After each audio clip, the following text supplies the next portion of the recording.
দর্শক স্বাগত জানাচ্ছি নির্বাচন নিয়ে এখন টেলিভিশনের নিয়মিত আয়োজন ভোটের ট্রেনে। পুরো এই আয়োজন জুড়ে আপনাদের সঙ্গে আছি আমি বেলায়েত হোসাইন। ভোটের ট্রেনের আজকের পর্বে আমরা কথা বলবো বঞ্চনা নিয়ে, তবে তার আগে আমরা যুগের পর যুগ স্থাপনা থাকে মজবুত ভিআরএম প্রযুক্তি RICL TMX RICL TMX যুগের পর যুগ স্থাপনা থাকে মজবুত ভিআরএম প্রযুক্তি RICL TMX RICL TMX যুগের পর যুগ স্থাপনা থাকে মজবুত ভিআরএম প্রযুক্তির RICL TMX তাকে দেব, তাই না? শহীদ প্রেসিডেন্ট জিয়াউর রহমানের দল বিএনপি, বেগম খালেদা জিয়ার দল বিএনপি। আমরা কথায় বিশ্বাস করি, কাজে বিশ্বাস করি, আমরা কোনো মুনাফিকিতে বিশ্বাস করি না। আমরা যদি বিএনপি সরকারে আসি, কৃষক যেন তার যে ধান বলেন, আলু বলেন, যেটাই উৎপাদন করবে তার জন্য যেন সে ন্যায্য দাম পায়, সেই ব্যবস্থাটা আমরা করতে চাই। এই সংবিধানে গণভোটের কোনো প্রভিশন নাই, কোনো অপশন নেই। সুতরাং আমাকে সংবিধান মানতে হবে। হ্যাঁ, শুধু তাই নয়, গণভোট সবসময় হয় যেটা আপনি জনগণের মতামত দিয়ে সংসদে পাশ করবেন, অথবা সংসদে কিছু পাশ করবেন, জনগণের মতামত নেন নাই, ওটা পাশ করার পরে আপনি গণভোটে যেতে পারবেন। আগামী নির্বাচনের আগে যতটুকু ঐক্যমতে আমরা পৌঁছেছি তার বাইরে যাওয়ার কোনো সুযোগ নেই। কেউ যদি আপনার তাদের নিজস্ব ভাবনা চিন্তা অন্যদের উপর চাপিয়ে দিতে চায়, এটা ঐক্যমত হতে পারে না। মানুষ এখন নির্বাচনের মাধ্যমে মুক্তি চায়।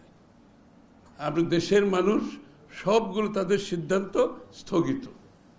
কেন স্থগিত হলো? আমরা নির্বাচনের পরে হবে, সেটা বিনিয়োগ হোক, ব্যবসা বাণিজ্য হোক, মানুষের পারিবারিক সিদ্ধান্ত পর্যন্ত আমি জানি ভাই নির্বাচনটা হয়ে যাক, তারপর আমরা এগুলো করবো। অধিকাংশ দেশেই আর কি সাপ্তাহিক ছুটি, কিন্তু আমাদের এখানে তো আমরা কাজ করি, তো সেটা বিবেচনা করে দেখা গেল যে এটা আমাদের 18 তারিখ করলে জিনিসটা ভালো হয়। আর এর সাথে আরো একটা জিনিস আছে যে 18 তারিখ আমরা আমাদের চূড়ান্ত ভোটার তালিকা প্রকাশ করব। যেহেতু ঢাকা থেকে নির্বাচন করব এটা মোটামুটি নিশ্চিত, সেই জায়গা থেকে নিজের ভোটটাও ঢাকায় নিয়ে আসা, কারণ ভোটটা যাতে অপচয় না হয়। আমি যদিও ভোটার হয়েছে আগে, কিন্তু কোনো নির্বাচনে ভোট দিতে পারি নাই। এই নির্বাচনে যাতে ভোট দিতে পারি সেটা নিশ্চিত করলাম।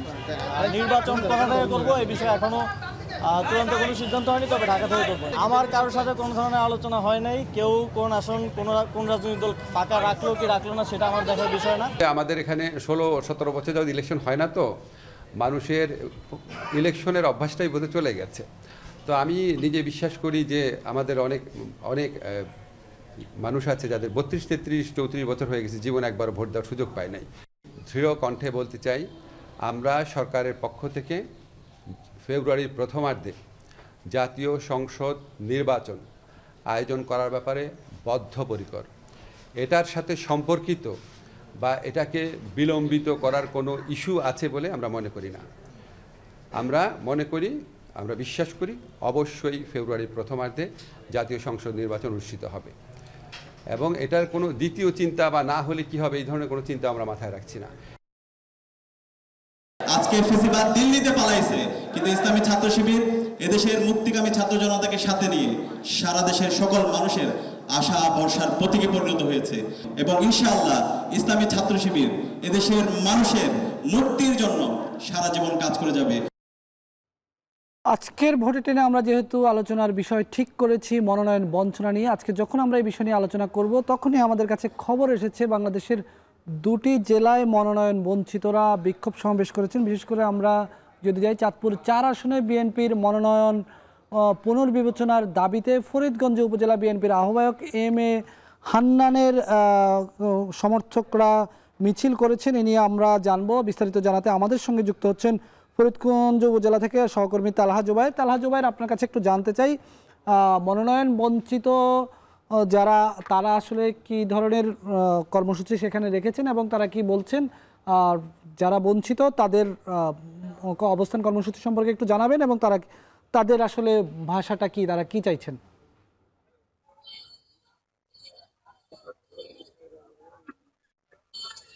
বেলায়েত, আসলে আমি আছি চাঁদপুর ৪ আসন ফরিদগঞ্জ উপজেলার বাস স্ট্যান্ড এলাকায়। কিছুক্ষণ আগেও কিন্তু এখানে শত শত নেতাকর্মীরা তাদের পক্ষে কিন্তু আসলে মিছিল করেছে। বিশেষ করে ফরিদগঞ্জ উপজেলা বিএনপির আহ্বায়ক এম এ হান্নানের পক্ষ নিয়ে কিন্তু তারা মশাল মিছিল কিন্তু আসলে বের করেছেন এবং সেই সাথে আসলে তারা রাস্তায় সড়কে আগুন জ্বালিয়ে কিন্তু বিক্ষোভ সমাবেশ করেছেন। আসলে গেল ৩ নভেম্বর বিএনপির সারা দেশে দলীয় মনোনয়ন ঘোষণার পর থেকে কিন্তু এই আসনের নেতাকে ঘিরে কিন্তু আসলে এখানে যারা কর্মী সমর্থক রয়েছে তারা কিন্তু উত্তপ্ত হয়ে উঠেছে। চাঁদপুরের 5টি আসনে যদিও মনোনয়ন ঘোষণা করা হয়েছে, অন্যান্য আসনগুলোতে কিন্তু আমরা এই ধরনের তীব্র কোনো প্রতিক্রিয়া দেখতে পাইনি। গেল ৩ নভেম্বর ঘোষণার পর থেকে কিন্তু রাত থেকে কিন্তু এই আসনের এম এ হান্নানের অনুসারী নেতা কর্মী সমর্থকরা কিন্তু আসলে তারা বিক্ষোভ প্রদর্শন করে এসছে। তারপর লাগাতার কিন্তু 3 দিন যাবত তারা একই দাবিতে কিন্তু মনোনয়ন পুনর্বিবেচনার দাবিতে কিন্তু তারা সড়ক অবরোধ করেছে, বিক্ষোভ করেছে, মিছিল করছে এবং প্রতিদিনই কিন্তু তাদের কিন্তু তারা পালন করে আসছে।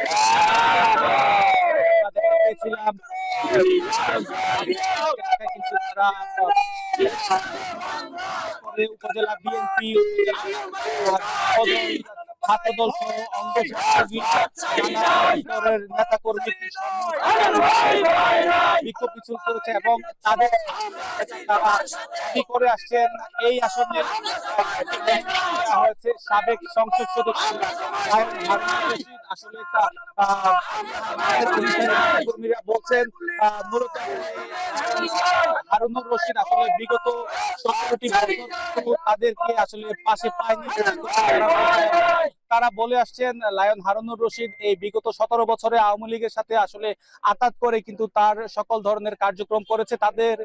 তাকে কিন্তু আসলে তাদের কোনো ধরনের রাজনৈতিক সমাবেশ কিংবা রাজনৈতিক অবস্থানে কিন্তু তাকে দেখতে পায়নি বলে কিন্তু তারা আসলে বিক্ষোভ করছেন এবং তারা বলছেন যে এই বিগত 17টি বছর একদিনের জন্য কিন্তু তিনি কোনো ধরনের কারা নির্যাতন কিংবা জেল জুলুমের শিকার হয়নি এবং তারা এটাও বলছেন, হুঁশিয়ারি দিয়ে আসছেন যে কেন্দ্রীয় নেতৃবৃন্দ যদি এম এ হান্নানের মনোনয়ন যদি পুনর্বিবেচনা না করার আগ পর্যন্ত কিন্তু তাদের এই অবস্থান কর্মসূচি কিংবা প্রতিদিনই কিন্তু আসলে তারা আরো তীব্র থেকে তীব্রতর কর্মসূচি দিয়ে আসবেন বলে কিন্তু তারা জানিয়ে আসেন এবং একই দাবিতে আসলে তারা অনড় রয়েছেন বলে কিন্তু জানিয়েছেন। তো বেলায়েত, আসলে পরিস্থিতি কিংবা দিন যত ঘনিয়ে আসবে তখন কিন্তু আরো বোঝা যাবে আসলে এই পরিস্থিতি কতটুকু।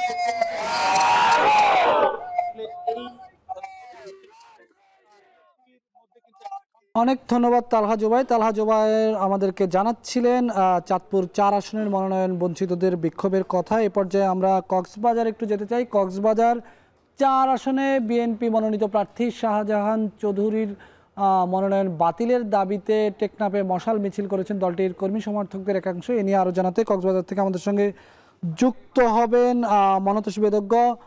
মনতোষ, আপনার কাছ থেকে একটু জানতে চাই, আমরা একটু আগে চাঁদপুরের খবর জানছিলাম, আসলে যারা মনোনয়ন বঞ্চনার শিকার হয়েছেন, যাদের মনোনীত প্রার্থী বিএনপির টিকিট পায়নি, তারা বিভিন্ন কর্মসূচি দিচ্ছেন। এই বিষয়ে আসলে এখন কক্সবাজারের পরিস্থিতিকে একটু জানাবেন মনতোষ। যেটি একেবারে সীমান্তবর্তী 2 উপজেলা উখিয়া এবং টেকনাফ নিয়ে কক্সবাজার 4 আসনটি গঠিত। এই আসনের বিএনপি মনোনীত প্রার্থীর নাম ঘোষণার পর থেকে আসলে একটি উত্তপ্ত পরিস্থিতি এখানে তৈরি হয়েছে। বিশেষ করে সাবেক জাতীয় সংসদের সাবেক হুইপ এবং সাবেক সংসদ সদস্য বিএনপির যিনি জেলা বিএনপির যিনি সভাপতি শাহজাহান চৌধুরী, তার নাম ঘোষণার পর থেকে আসলে এই উত্তপ্ত পরিস্থিতিটি তৈরি হয়েছে এবং এখানে টেকনাফে কিন্তু যেদিন আসলে নাম ঘোষণা করা হয়েছিল সেই দিনই আসলে এখানে বিক্ষোভ মিছিল হয়েছে, সড়ক অবরোধ হয়েছে এবং এখানে টায়ার জ্বালিয়ে আসলে সড়ক অবরোধ করে লোকজন এখানে প্রতিবাদ জানিয়েছে এবং সেই যে সিদ্ধান্ত, দলীয় সিদ্ধান্ত, এই সিদ্ধান্তটি আসলে পুনর্বিবেচনার জন্য তারা আহ্বান জানিয়েছেন। এর প্রেক্ষিতে আজকেও সেই ধারাবাহিকতায় আজকে সন্ধ্যা 6টার দিকে টেকনাফের যে পাইলট হাই স্কুল মাঠ, সেই মাঠ থেকে একটি বিশাল মশাল মিছিল বের করা হয়। কয়েক হাজার নেতাকর্মীর অংশগ্রহণে সেই মিছিলটি এখানে টেকনাফের যে প্রধান সড়কটি রয়েছে সেই সড়ক প্রদক্ষিণ করে এবং সেখানে সমাবেশ করে এবং সেখানে টায়ার জ্বালিয়ে জ্বলন্ত মশাল সড়কের উপর ফেলে কিন্তু তারা প্রতিবাদ জানায় এবং এই যে দলীয় সিদ্ধান্ত, এই সিদ্ধান্তটি তারা পুনর্বিবেচনার যে দাবি সেটি জানিয়ে আসছেন। এবং নেতাকর্মীরা যেটি বলছেন যে এখানে যিনি মনোনয়ন প্রত্যাশী ছিলেন টেকনাফের বাসিন্দা এবং জেলা বিএনপির অর্থ সম্পাদক মোহাম্মদ আব্দুল্লাহ, মূলত তিনি অনেক ত্যাগ স্বীকার করেছেন দলের জন্য। তার যে ত্যাগ কিংবা তার যে কারাবাস, কারা নির্যাতনের শিকার হয়েছেন, সেই বিষয়গুলো বিবেচনা করে তাকেও কিন্তু দলের পক্ষ থেকে মূল্যায়ন করা যেত, সেই কথাটি তারা বলছেন। এবং তারা সেই বিষয়টি পুনর্বিবেচনার জন্য আসলে দাবি জানিয়ে আসছিলেন। এবং এর প্রেক্ষিতে আজকেও দেখেছি আসলে একটি উত্তপ্ত পরিস্থিতি এখানে তৈরি হয়েছিল এবং বিপুল সংখ্যক নেতাকর্মীরাই মিছিলে অংশগ্রহণ করেছেন, মশাল মিছিলে। এবং তারা কিন্তু তাদের যে কারা নির্যাতিত নেতা, সেই নেতাকে যাতে সমর্থন দেওয়া হয় সেই দাবি তারা কিন্তু জানিয়ে আসছিলেন। এর প্রেক্ষিতে এখানে কক্সবাজারের উখিয়া টেকনাফের যে আসন, অর্থাৎ কক্সবাজার 4 আসন, এই আসনটি যেহেতু সীমান্তবর্তী, এখানে এই সীমান্তবর্তী অঞ্চলের মানুষের নানামুখী সমস্যা রয়েছে। এই সমস্যাগুলো যাতে সমাধান হয়, এর প্রেক্ষিতে এখানে কিন্তু তারা আসলে যোগ্য প্রার্থী নির্বাচনের উপর জোর দেওয়ার কিন্তু তারা দাবি জানিয়ে আসছেন। এবং এই যে দাবি, এটির প্রেক্ষিতে কিন্তু তারা আরো ভবিষ্যতে আরো কর্মসূচি দেওয়ার ঘোষণা দিয়েছেন যদি দল থেকে সেই সিদ্ধান্তটি পুনর্বিবেচনা করা না হয়। এই ছিল কক্সবাজারের টেকনাফ থেকে আমার কাছে সন্তোষ আমাদেরকে জানাচ্ছিলেন কক্সবাজার 4 আসনের মনোনয়ন বঞ্চনার শিকার যারা হয়েছেন তাদের পক্ষ থেকে তারা কি কর্মসূচি করছেন সেই কর্মসূচি সম্পর্কে আমাদেরকে জানাচ্ছিলেন। দর্শক, ভোট টেনের এরপর জানিচ্ছি ছোট্ট একটা বিরতির পর ফিরে এসে আমরা যুক্ত হব তৃণমূলের আলোচনায়। RICL TMX, যুগের পর যুগ স্থাপনা থাকে মজবুত। VRM প্রযুক্তির RICL TMX রড।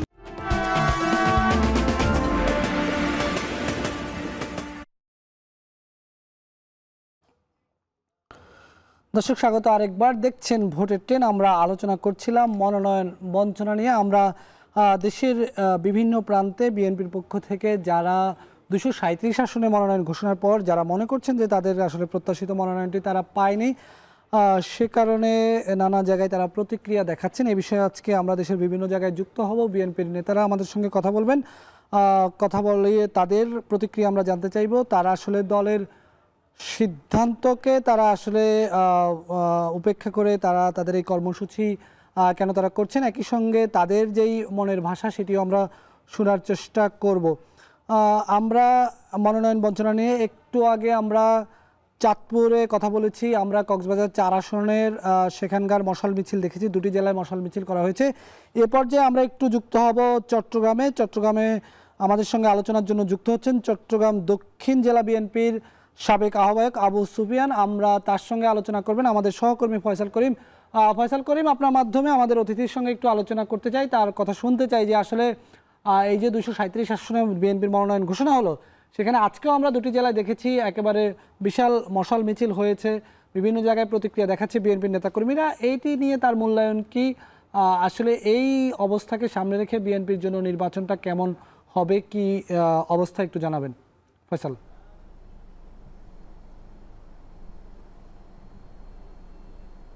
ধন্যবাদ বেলায়েত। আপনি ইতিমধ্যেই জানেন যে চট্টগ্রামে 16টি আসনের মধ্যে 10টি আসনে তাদের প্রার্থী ঘোষণা করেছে বিএনপি। 6টি নিয়ে নানা জল্পনা কল্পনা চলছে এবং আমরা যেটি জানি যে বিশেষ করে চট্টগ্রাম মহানগরের যে 9 আসন, সেই 9 আসনের প্রার্থী ঘোষণার পরেই কিন্তু সেটি স্থগিত করা হয়েছিল এবং যেটি নিয়ে তৃণমূলে ব্যাপক আলোচনা সমালোচনা হচ্ছে। সেই প্রার্থী বিএনপির আলোচিত সিনিয়র নেতা দক্ষিণ জেলার সাবেক আহ্বায়ক আবু সুফিয়ান আছেন আজকে আমাদের সাথে আলোচনার জন্য।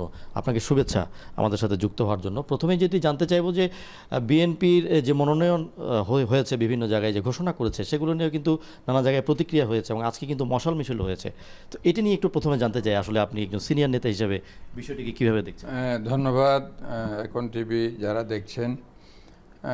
আসলে বিএনপির যে প্রক্রিয়ায় 237টি আসনে সংসদ সদস্য মনোনয়ন দেয়া হয়েছে সেটা অনেক পরীক্ষা নিরীক্ষা ফিল্ড জরিপের মাধ্যমে এটা দেয়া হয়েছে এবং এটা যে প্রতিক্রিয়া যেটা বলা হচ্ছে এটা কিন্তু 237 আসনের প্রেক্ষাপটে এটাকে আমরা বলবো খুব নমিনেন, এটা খুব বেশি বড় প্রতিক্রিয়া না। এটা ধরেন এটা গণতান্ত্রিক দল হিসেবে আমি মনে করি ধরেন কেউ পায় নাই প্রতিবাদ করার অথবা এটার মানে করার স্বাধীনতা তাদের আছে, তো এটা স্তীমিত হয়ে যাবে। আশা করি, কারণ দিন শেষে সবাই দলের কর্মী, দলের সিদ্ধান্ত চূড়ান্ত সিদ্ধান্ত হিসেবে সবাই মেনে নিয়ে দলের প্রার্থীর পক্ষে ধানের শীষের পক্ষে সবাই ঐক্যবদ্ধ থেকে দলের বিজয় ছিনিয়ে আনবে এই প্রত্যাশা আমি দলের কর্মী হিসাবে। এবং এটা অতীতেও যে কোনো নির্বাচনে ধরেন এর চেয়ে অনেক বেশি প্রতিবাদ, বিক্ষোভ, হরতাল এগুলো হয়েছে, কিন্তু দিন শেষে সবাই ধানের শীষের পক্ষে, দলের সিদ্ধান্তের পক্ষে ঐক্যবদ্ধ হয়ে বিজয় ছিনিয়ে আনার জন্য প্রাণপণ লড়াই করছে। এটাই হচ্ছে বাস্তবতা এবং এটাই হচ্ছে দলের শক্তি।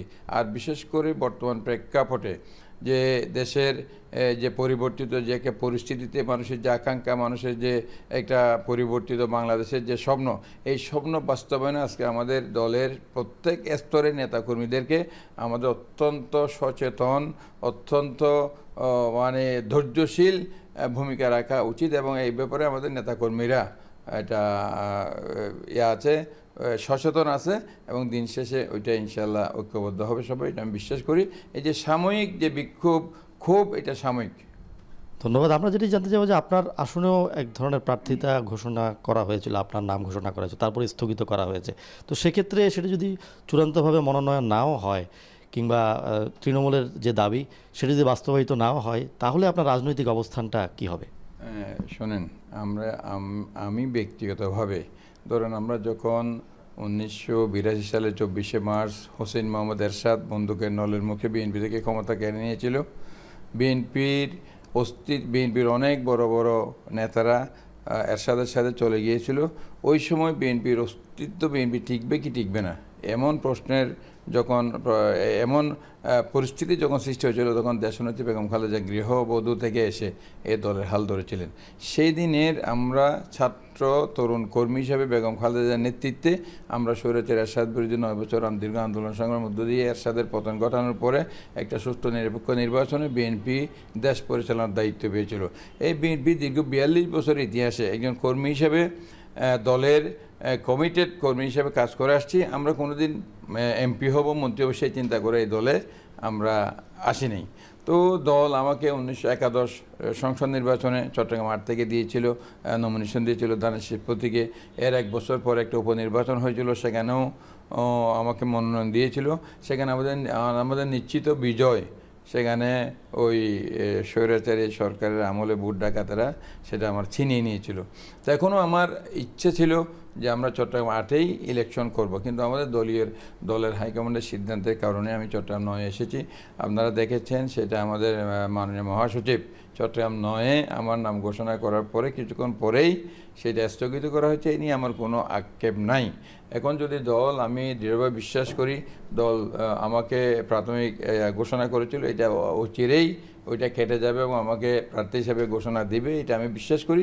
আর যদি কোনো কারণে দলের পক্ষ থেকে আমার চেয়ে বেটার যদি কাউকে মনে করে দল যদি সেটা চুজ করে, সেখানে আমার আপত্তির কিছু না। আমি যাকেই দে তার জন্য আমি একজন দলের কমিটেড কর্মী হিসেবে তার জন্য সর্বাত্মক এবং অত্যন্ত আন্তরিকভাবে আমি কাজ করে যাতে দলের বিজয় হয়, ধানের শীষের বিজয় হয়, সে লক্ষ্যে আমি কাজ করে যাবো। কারণ আমার ব্যক্তিগত কোনো মানে একটু থাকলেও, মানে মানুষ তো আমরা, বিং এ ম্যান, হিউম্যান, আমাদের মনে যদি কিছু কষ্ট থাকলেও সেটা আমার কর্মকাণ্ডে কোনোভাবেই আসবে না।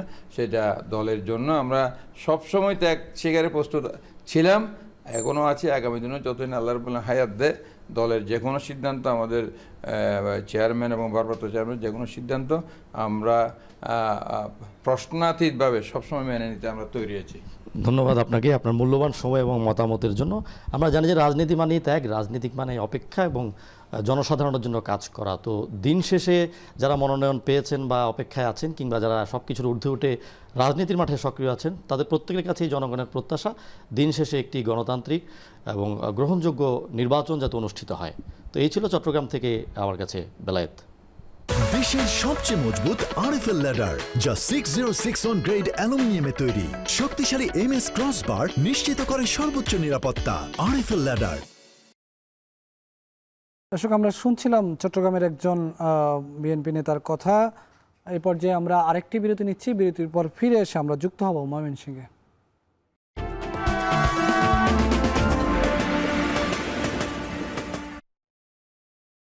দর্শক স্বাগত আরেকবার দেখছেন ভোটের ট্রেন। আমরা আলোচনা করছিলাম মনোনয়ন বঞ্চনা নিয়ে। এই পর্যায়ে আমরা যুক্ত হব ময়মনসিংহের, সেখান থেকে আমাদের সঙ্গে আলোচনার জন্য যুক্ত হবেন ঈশ্বরগঞ্জ উপজেলা জামায়াতের সহকারী সেক্রেটারি অধ্যক্ষ তানহার আলী। আমাদের সঙ্গে আরও যুক্ত হবেন ঈশ্বরগঞ্জ উপজেলা বিএনপির সদস্য সচিব আমিরুল ইসলাম ভূঁইয়া। এই দুজনের সঙ্গে আলোচনা করবেন আমাদের সহকর্মী হারুনুর রশিদ। হারুনুর রশিদ, আপনার মাধ্যমে এই দুজনের সঙ্গে আলোচনা করতে চাই। সারা দেশে মনোনয়ন নিয়ে যে একটা প্রতিক্রিয়া চলছে বিএনপির পক্ষ থেকে, কিছু কিছু জায়গায় জামাতের কি অবস্থা? জামাতের মনোনয়ন প্রত্যাশীরা, এখনও তো জামাতের তো 300 আসন আগে থেকেই ঘোষণা হয়ে গেছে, জামাতের পক্ষ থেকে বলা হয়েছে এখানেও কিছু রদবদল আসতে পারে, সেক্ষেত্রে জামাতের নেতাকর্মীরা কী ধরনের প্রতিক্রিয়া দেখাবে, একই সঙ্গে বিএনপির পরিস্থিতিটা ময়মনসিংহে কীরকম আছে সেটা একটু জানতে চাই। হারুন।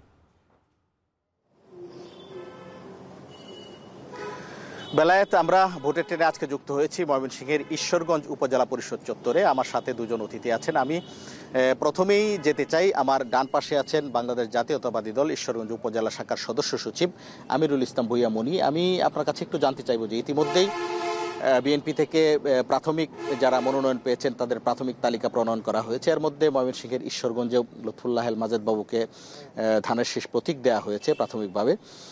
তো এখানে তিনি মনোনয়ন পেয়েছেন, পাশাপাশি এখানে আরও মনোনয়ন প্রার্থী ছিলেন যারা মনোনয়ন পাননি। তো এই যে পরিস্থিতি, একজন পেয়েছেন অন্যরা পায়নি, তো আপনারা যে প্রার্থী মনোনয়ন পেয়েছে তাকে বিজয়ী করার জন্য আসলে সবাইকে একসাথে নিয়ে কাজ করার কি পরিকল্পনা নিয়েছে যদি বলেন? জি, ধন্যবাদ এখন টিভিকে। আজকে একটা মনোরম পরিবেশে আপনাদের এই আয়োজন করেছেন। আমরা ঈশ্বরগঞ্জ উপজেলা বিএনপির পক্ষ থেকে আপনাদেরকে কৃতজ্ঞতা জানাই। আসলে রাজনীতি একটা চলমান প্রক্রিয়া। আমরা অতীতের অভিজ্ঞতা দেখে বলছি, এই ঈশ্বরগঞ্জ আসনে আমরা ওই গত 18 সালের নির্বাচনে এখানে জোট থেকে আমাদের গণফোরামের খালেকুজ্জামানকে দেওয়া হয়েছিল। তো ওই খালেকুজ্জামান আমাদের দলের ছিল না, কিন্তু প্রতীক ছিল ধানের শীষ। এই বাংলাদেশ জাতীয়তাবাদী দলের আদর্শে বিশ্বাসী ঈশ্বরগঞ্জের প্রত্যেকটি নেতাকর্মী যারা বিএনপির প্রার্থী ছিল তারাও এই গণফোরাম থেকে উনি জোটের প্রার্থী হয়ে আমাদের ঈশ্বরগঞ্জে এসেছিলেন। আমরা স্বতঃস্ফূর্তভাবে আমরা এই দলীয়ভাবে আলোচনা সাপেক্ষে দফায় দফায় আলোচনা করে আমরা সকলেই একসাথে হওয়ার মতো একটা পরিবেশ সৃষ্টি করেছিলাম। সেই অভিজ্ঞতা থেকে বলছি, আজকে আমাদের বাংলাদেশ জাতীয়তাবাদী দলের পক্ষ থেকে এই দলের ব্যক্তিকেই ধানের শীষ মনোনয়ন দিয়েছে। উনি ইতিমধ্যে আপনারা জেনেছেন, উনি ঈশ্বরগঞ্জ উপজেলা বিএনপির সাবেক সভাপতি, ময়মনসিংহ উত্তর জেলা বিএনপির সম্মানিত সদস্য। আর কিছুদিন পূর্বে যে কমিটি হয়েছে ঈশ্বরগঞ্জ আহ্বায়ক কমিটি, একটি বিশাল কর্মী সম্মেলনের মধ্য দিয়ে সাংগঠনিক টিম সেখানে উপস্থিত ছিল। সেখানে আমাদের ভারপ্রাপ্ত জনাব তারেক রহমান উনি ওনাকে আহ্বায়ক বানিয়েছেন। ওনার নেতৃত্বে ঈশ্বরগঞ্জ আজকে সুসংগঠিত। আমরা ইতিমধ্যে ইউনিয়ন কমিটি আমরা গঠন করেছি, ওয়ার্ড পর কমিটি গঠনের প্রক্রিয়া চলমান। আমাদের 99টি ওয়ার্ড প্রায় শেষের দিকে। তো এই দল ঐক্যবদ্ধ। আমাদের আপনি যে আরও যারা প্রার্থী ছিল তারাও কিন্তু এই বিগত 17 বছর এই আমাদের সাথে আমরা যেরকম মাজেদ বাবুর নেতৃত্বে আমরা ঈশ্বরগঞ্জে আন্দোলন সংগ্রাম করেছি, মামলার শিকার হয়েছি, হামলার শিকার হয়েছি, আমরা বাড়ি ঘরে থাকতে পারি নাই, তেমনিভাবে ওনার নেতৃত্বেও একটা অংশ এইভাবে আন্দোলন সংগ্রাম করেছে, মামলা খেয়েছে, হামলা খেয়েছে। তো সকলেই ত্যাগী এবং আরও 2-3 জন প্রার্থী ছিল, তারাও সবাই ত্যাগী। তবে যে আমাদের 17 বছরের যে অনুভূতি, আমাদের দল ক্ষমতায় না থাকার কারণে আমরা যে পেশাবাদের আমরা যে অত্যাচার নির্যাতন আমরা সহ্য করতে হয়েছে, ব্যবসা বাণিজ্য থেকে শুরু করে সব কিছুতে আমাদের অশান্তি ছিল, বাড়িতে ঘুমাতে পারে নাই, ঈদ করতে পারে নাই, বাপে মার জানাজা পড়তে পারে নাই। ধন্যবাদ। আমরা শুনছিলাম বিএনপির নেতা বলছিলেন যে তারা ঐক্যবদ্ধভাবে নির্বাচন করবেন এবং যারা মনোনয়ন পাননি তারাও তাদের সাথে আসবেন, তারা আশা করছেন। আমি আপনার কাছে একটু জানতে চাই যে ইতিমধ্যেই জামাত ইসলামী থেকে এখানে মাওলানা মঞ্জুরুল হক হাসানকে প্রার্থী হিসেবে ঘোষণা করা হয়েছে এবং আমরা জানি যে এটি প্রাথমিক তালিকা এবং জামাতের আমির বলেছেন যে খুব দ্রুতই তারা চূড়ান্ত তালিকা প্রকাশ করবেন। পাশাপাশি আপনারা একটা নির্বাচনী জোটেও আছেন। তো এই আসনে মনোনয়নের ক্ষেত্রে কোনো পরিবর্তন আসতে পারে কি না, বা যদি জোটের ক্ষেত্রে প্রার্থী আসে বা প্রার্থী পরিবর্তন হয়, এক্ষেত্রে আপনাদের নির্বাচন করতে কোনো সমস্যা হবে কিনা? জি, ধন্যবাদ এখন টিভিকে। বাংলাদেশ জামাত ইসলামী ঈশ্বরগঞ্জ উপজেলা শাখার পক্ষ থেকে ধন্যবাদ জানাচ্ছি। আসলে বাংলাদেশ জামাত ইসলামী এমন একটি সংগঠন যে সংগঠন মূলত যে কেন্দ্রীয় যে নির্দেশনা, এই নির্দেশনার আলোকে একদম সেই রুট লেভেল পর্যন্ত সঠিকভাবে পরিচালিত হয়। এখানে ব্যক্তির কোনো প্রাধান্য নেই, এখানে সংগঠনের যে দায়িত্বশীলরা যে ডিসিশান দেয় সেই ডিসিশান সকল লোকেরা সঠিকভাবে মেনে থাকে এবং জামাত ইসলাম ওয়েলফেয়ার পলিটিক্সে যেহেতু বিশ্বাস করে, সেই ক্ষেত্রে এখানে মানুষের কল্যাণের জন্য যদি মনে করে যে জামাত অন্য কাউকে আবার প্রার্থী দিবে, সেক্ষেত্রে আমাদের প্রার্থীকে নিয়ে কোনো প্রবলেম নাই। আমরা সবাই ইউনাইটেড, 1 বছর থেকে আমরা এই প্রার্থীকে নিয়ে কাজ করছি এবং তিনি যথেষ্ট দক্ষ, যোগ্য এবং অভিজ্ঞ একজন সিনিয়র পলিটিশিয়ান হিসেবে আমরা মনে করছি যে আপামর জনতা আমরা যে কাজগুলো করছি, এই কাজগুলো করার মাধ্যমে আমরা বিশ্বাস করি যে মানুষের মাঝে একটা ব্যাপক পরিবর্তন হয়েছে এবং এই পরিবর্তনের মধ্য দিয়ে আমরা এখানে আমাদের এই প্রার্থীকে এগিয়ে নিয়ে যেতে পারবো। এবং যদি কখনো এমন মনে হয় যে কেন্দ্র অন্য কাউকে এই নির্বাচনে প্রার্থী দিবে, তাহলে সেক্ষেত্রে আমরা এই প্রার্থীর জন্য আমরা যেভাবে কাজ করব, আমাদেরকে কেন্দ্র থেকে যে ডিসিশান দেয় সেই ডিসিশানের আলোকে আমরা ওই প্রার্থীকে নিয়ে ঠিক ওইভাবেই কাজ করব। এটা আমাদের স্ট্যান্ড এবং এই ক্ষেত্রে আমাদের মধ্যে কোনো বিভেদ নেই, কোনো অনৈক্য নেই এবং আমরা সবাই এখানে যারা আছে, জামাতকে যারা পছন্দ করে এবং আমরা যারা জামাত ইসলামীর নেতাকর্মী আছে, সবাই ঐক্যবদ্ধ এবং ঐক্যবদ্ধভাবে কাজের মাধ্যমে আমরা একটা সুন্দর রাজনীতি আমরা এই ঈশ্বরগঞ্জকে উপহার দিতে চাই এবং আমাদের এই প্রার্থীকে নিয়ে আমরা আশা করছি যে উনি একাধারে বিশ্ববিদ্যালয় পড়ুয়া, একাধারে উনি কওমি মাদ্রাসাতে গিয়ে দাওরা পাস। ধন্যবাদ। আমরা শুনছিলাম জামাত ইসলামের প্রার্থী থেকে, তিনি বলছিলেন তাদের দলীয় প্রার্থীর কথা। আমি একটু ছোট্ট করে একটু জানতে চাই যে সামনে নির্বাচন, আপনাদের প্রার্থী যদি জয়লাভ করে তাহলে ঈশ্বরগঞ্জের উন্নয়নের জন্য কোন বিষয়গুলোকে আপনারা প্রাধান্য দেবেন, একটু ছোট্ট করে জানতে চাই। যে আলহামদুলিল্লাহ, আসলে আমাদের প্রার্থী ইতিমধ্যে আপনারা জেনেছেন উনি একজন মানবিক মানুষ, দানবীর মানুষ। উনি চিকিৎসা ক্ষেত্রে অনেক ব্যাপক এলাকার মানুষকে সহযোগিতা করেছেন, মসজিদ মাদ্রাসার উন্নয়ন পক্ষে ব্যাপক সাহায্য করেছেন। তবে উনি ইতিমধ্যে আত্মপ্রকাশ করেছেন যে চিকিৎসা ক্ষেত্রে উনি একটা ব্যাপক ভূমিকা রাখবেন এবং শিক্ষাক্ষেত্রে আমাদের যে আমরা ঈশ্বরগঞ্জ শিক্ষার দিকে পিছিয়ে আছি, আমাদের রেজাল্ট অনেক খারাপ। আমরা মনে করি যে উনি শিক্ষার দিকে উনি একটা ব্যাপক এবং জনপথ, রাস্তাঘাট, আসলে অতীতে সরকার যে কাজ করেছে, আমরা যখন রাস্তাঘাটে যাই তখন আমাদের যে রাস্তাগুলো করেছিল সেগুলো নষ্ট হয়ে গেছে, আরও নতুন করে অনেক রাস্তা বাকি আছে, কাঁচা রাস্তা, সেইগুলো। ধন্যবাদ। আমরা কিছু কথা শুনছিলাম বিএনপি নেতার কাছ থেকে। আমি আপনার কাছেও একটু জানতে চাই ছোট্ট করে যে আসলে আপনাদের কি পরিকল্পনা ঈশ্বরগঞ্জের উন্নয়ন নিয়ে? অ্যাকচুয়ালি যে বিষয়টা মনি ভাই বলেছেন, আমাদের চিন্তার মধ্যে এগুলো আছে যে আমরা তো জানি যে education is the backbone of a nation.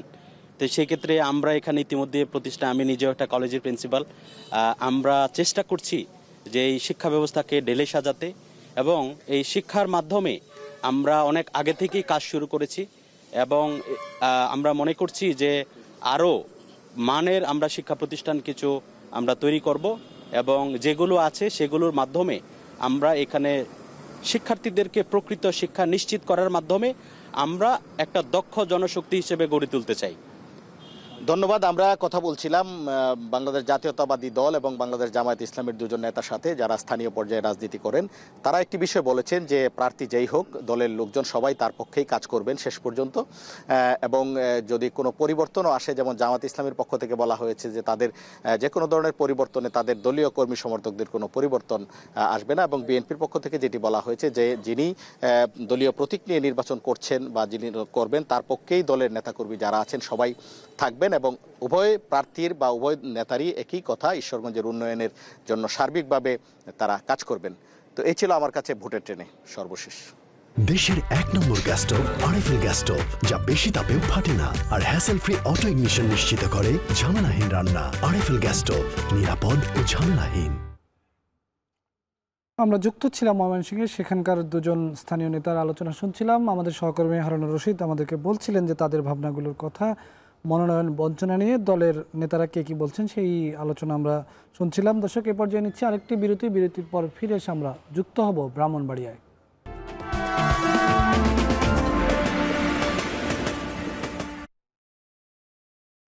দর্শক, স্বাগত আরেকবার, দেখছেন ভোটের ট্রেন। আমরা আলোচনা করছিলাম মনোনয়ন বঞ্চনা নিয়ে। এ বিষয়ে আলোচনা করতে এবার আমরা যুক্ত হব ব্রাহ্মণবাড়িয়া থেকে আমাদের সঙ্গে আলোচনা করতে অংশ নেবেন ব্রাহ্মণবাড়িয়ার কসবা উপজেলা বিএনপির সভাপতি ফখরুদ্দিন আহমেদ খান।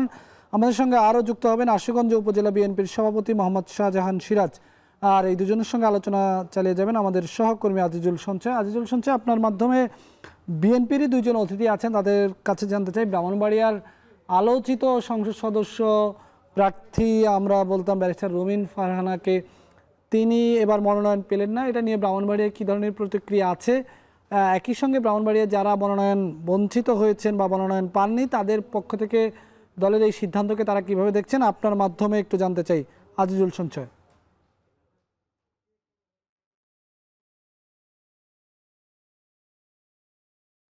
গত 3 নভেম্বর ব্রাহ্মণবাড়িয়ার 6টি আসনের মধ্যে 4টি আসনে বিএনপি তাদের প্রার্থীর নাম ঘোষণা করেছে। এছাড়া বাকি 2টি আসন অর্থাৎ ব্রাহ্মণবাড়িয়া 2 এবং ব্রাহ্মণবাড়িয়া 6 এই 2টি আসনে কিন্তু এখন প্রার্থী ঘোষণা করা হয়নি। ব্রাহ্মণবাড়িয়া 2 আসনে যে আলোচিত প্রার্থী ছিলেন কাউকে হয়তো বা সঠিক দলের কাউকে হয়তো এখানে মনোনয়ন দেওয়া হবে, তবে এটি নিয়ে আমরা যেটি দেখতে পাচ্ছি আসলে রুমিন ফারহানের যে অনুসারী যারা আছেন তারা কিন্তু কিছুটা হতাশ হয়েছে। তবে বেলায়েত, আমার সঙ্গে আপনি দেখতে পাচ্ছেন আপনার ডান পাশে এই ব্রাহ্মণবাড়িয়া 2 আসন অর্থাৎ সরাইল আশুগঞ্জ আসনে কিন্তু বিএনপির যিনি আসলে মনোনয়ন প্রত্যাশী অর্থাৎ রুমিন ফারহানের মতো একজন যিনি প্রার্থী আছেন মোহাম্মদ শাহজাহান সিরাজ, তিনি আশুগঞ্জ উপজেলা বিএনপি সভাপতি, তিনি কিন্তু এই আসনটিতে দীর্ঘদিন ধরে কিন্তু গণসংযোগ চালিয়ে যাচ্ছিলেন দলের মনোনয়ন নেওয়ার জন্য। তিনি আমার সঙ্গে আছেন। এছাড়া আমার বাম পাশে আছেন কসবা উপজেলা বিএনপির সভাপতি ফখরুদ্দিন আহমদ খান। তারা, আপনি যেটি জানতে চেয়েছেন যে আসলে এই যে মনোনয়ন নিয়ে যে একটি বঞ্চিত বা যে বঞ্চনা, সেটি নিয়ে আমরা শুরু থেকে দেখছি, অর্থাৎ গত 3 তারিখের পর থেকে আমরা দেখছি যে বিএনপির আসলে যারা মনোনয়ন পেয়েছেন বা যারা মনোনয়ন পাননি তাদের অনুসারীরা কিন্তু এই মনোনয়নগুলো আসলে করে যাচ্ছেন। আমি আসলে জানতে চাইবো, প্রথমে আমি ডান পাশে আমার পাশে যিনি আছেন মোহাম্মদ শাহজাহান সিরাজ, আমি একটু আপনার কাছে জানতে চাইবো, আপনি তো নিজেও এই আসনের একজন প্রার্থী ছিলেন, ব্রাহ্মণবাড়িয়া 2 আসন থেকে আপনি প্রার্থী, তো আপনি তো এখান থেকে মনোনয়ন পাননি এবং আলোচিত যে প্রার্থী আছে ব্যারিস্টার রুমিন ফারহানা তিনিও মনোনয়ন পাননি।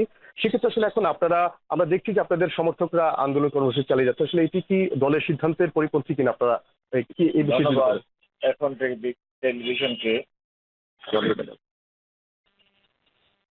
আসলে ব্রাহ্মণবাড়িয়া 2 সরাইল আশুগঞ্জ নির্বাচনী এলাকাটা বিএনপি অধ্যুষিত এলাকা।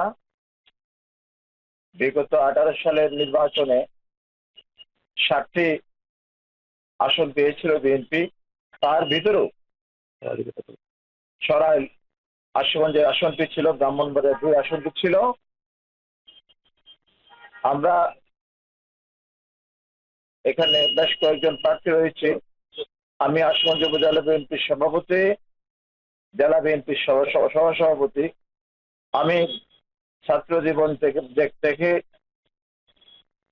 বিএনপির রাজনীতির সাথে সম্পৃক্ত, অদ্যাবধি বিএনপির সাথে সম্পৃক্ত। আমি আশুগঞ্জ উপজেলা বিএনপির সভাপতি, জেলা বিএনপির সহসভাপতি। আমি জানতে চাচ্ছি যে মনোনয়ন না পাওয়ার ক্ষেত্রে আপনি তো মনোনয়ন পান, সেক্ষেত্রে আপনার প্রতিক্রিয়াটা কি? এখনো যেহেতু ব্রাহ্মণবাড়িয়া 2 আসনটা ঘোষিত হয়নি, আমি মনে করি যেহেতু আমার জনপ্রিয়তা রয়েছে সরাইল আশুগঞ্জের মধ্যে, সরাইল আশুগঞ্জের মানুষ আমাকে ভালোবাসে, আগামী জাতীয় সংসদ নির্বাচনে দানের শীষ প্রতীক নিয়ে আমাকে দেখতে চাই। আশা করি দেশনায়ক জনাব তারেক রহমান, ওনার কাছে প্রত্যেকটা এলাকার রিপোর্ট রয়েছে, প্রত্যেকটা ওয়ার্ডের রিপোর্ট রয়েছে। আগামী নির্বাচনে যেহেতু চ্যালেঞ্জিং একটা নির্বাচন হবে, একটা আসন অত্যন্ত গুরুত্বপূর্ণ, সেই দিক থেকে বিবেচনা করে নিশ্চয়ই জনগণের মতামতের প্রতিফলন নিশ্চয়ই ঘটবে। আমি আশা করি আমার দিকটা বিবেচনা করবে, যেহেতু এলাকার মানুষ চায়, সরাইল আশুগঞ্জের মানুষ নির্বাচনে যেহেতু চ্যালেঞ্জিং একটা নির্বাচন হবে, একটা আসন অত্যন্ত গুরুত্বপূর্ণ, সেই দিক থেকে বিবেচনা করে নিশ্চয়ই জনগণের মতামতের প্রতিফলন নিশ্চয়ই ঘটবে।